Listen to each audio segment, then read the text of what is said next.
la loi vous fait obligation de nous présenter un projet de mandat. Nous connaissons donc enfin votre feuille de route. Vous avez beaucoup parlé du PPI. Pour nous, à ce stade, c'est le projet de mandat. Il va avec le PPI, mais le PPI, il est voté un petit peu plus tard. Et je voudrais, pour le coup, réellement, cette fois, parler de politique, parce que ce document est révélateur. Pour notre groupe, il est révélateur parce qu'il contient, aussi parce qu'il ne contient pas, et en tout cas, vous avez parlé d'âme, c'est un mot très fort, il est porteur d'une vision décroissante, repliée sur elle-même, que nous ne partageons pas. Sur la forme, tout d'abord, le ton est très surprenant. Les premiers mots du document, nous sommes en 2026. Un petit peu comme si d'ailleurs on ne souhaitait pas parler du présent. La crise sanitaire est quasiment absente du document. Nous pensons évidemment que c'est un document qui permet de se projeter, mais cette crise elle a des impacts immédiats, durables sur les politiques publiques. C'est bien simple, le mot Covid apparaît une seule fois.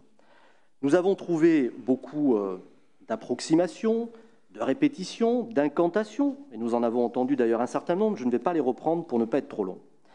Par ailleurs, tout au long de ce document, tout est fait, et comme dans cette présentation d'ailleurs, pour noircir le tableau. Je ne sais pas s'il vous reste de la peinture noire, mais je pense que vous êtes en rupture de stock. Rien n'a été fait de bien ces dernières années à Bordeaux, c'est une réécriture de l'histoire. Là encore, je n'ai pas le temps et pas l'envie d'ailleurs de vous répondre. Mais cette tonalité générale, elle nous a beaucoup étonnés, un petit peu comme un projet pensé un peu loin du terrain, parfois extrêmement incantatoire et hors sol.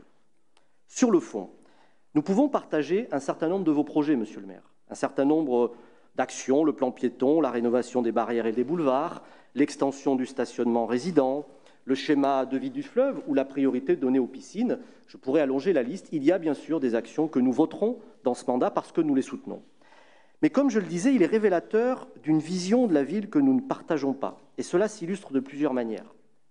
Premièrement, haro sur le rayonnement, haro sur l'attractivité, vive la proximité. Comme si d'ailleurs il n'y avait pas eu de proximité. Mais pour nous, les deux notions ne s'opposent pas, monsieur le maire. Proximité et attractivité, elles sont même complémentaires et nous l'avons démontré. 70% des budgets d'investissement ces dernières années allaient sur les équipements de proximité. Contrairement à ce que vous venez d'expliquer, 70%, nous avons livré 3 grands équipements qui ne plombent pas les finances de la ville. C'est l'audit qui nous l'a dit ici, même si ensuite vous avez cru bon de faire de la politique en parlant d'investissement somptuaire, de dette grise et autant de notions qui n'existent pas, les chiffres sont têtus, la ville est en bonne santé financière. En réalité, de quelle politique municipale nous parlez-vous? En fait, il y a les actes, il y a les paroles et il y a les actes. Et en définitive, les actes qui ont été les vôtres ces derniers mois en disent beaucoup plus long que les mots. En matière d'économie, fin de la navette Paris-Bordeaux, critique du concept d'attractivité même, très peu de considération pour l'économie traditionnelle dans ce document. On parle beaucoup d'économie sociale et solidaire, très peu d'économie traditionnelle. Le vin est quasiment absent, la viticulture est absente de ce projet de mandat. C'est bien simple, le paragraphe qui lui est consacré occupe à peu près la même taille que celui consacré à la condition animale.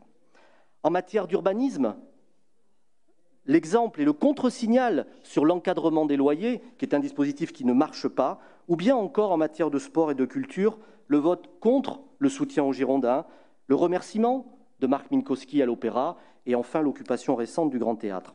Tous ces actes, qui ne sont pas dans ce document, par touche impressionniste, dessinent cette vision décliniste et décroissante à laquelle nous ne croyons pas. Et puis il y a les grands absents qui crient très fort, pas un mot sur le grand stade et sa vente. Ne me dites pas que c'est métropolitain, il y a des compétences métropolitaines dans tout le document. C'est bien simple, le mot stade n'apparaît même pas, il n'existe pas dans votre document, plus de moratoire sur l'immobilier, mais ça on l'avait compris, etc., etc. Cela nous permet aujourd'hui de marquer clairement notre différence. Nous pensons que Bordeaux doit être attractive et agréable à vivre, pas décroissante et repliée sur elle-même. Et ces deux notions-là, la fin du rayonnement et la fin de l'attractivité, qui ne sont absolument pas contraires aux impératifs environnementaux, si nous maîtrisons notre développement, nous le regrettons.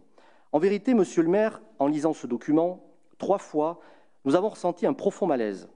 Ce n'est pas un projet de mandat au service de tous les Bordelais, de toutes les Bordelaises. C'est le projet d'un camp. 26 500 personnes qui ont voté pour vous, contre 150 000 électeurs et 250 000 habitants. Celui qui peut aller travailler en vélo, c'est plutôt mon cas. Amener les enfants à pied et payer en monnaie locale, ce projet va lui parler. Celui qui doit prendre la voiture pour aller travailler à Millos ou à Blaye, celui qui prenait la navette parce qu'il y était obligé en avion, ou tout simplement celui qui aime bien ce grand stade, eh bien, ce projet ne lui parlera pas. Alors nous vous le disons solennellement, rien de fort et rien de grand ne se réalise sans rassemblement. Pour nous, ce document dessine une ville à 2 vitesses, tout simplement, une ville fracturée, et nous pensons que c'est contraire à l'esprit bordelais. Merci.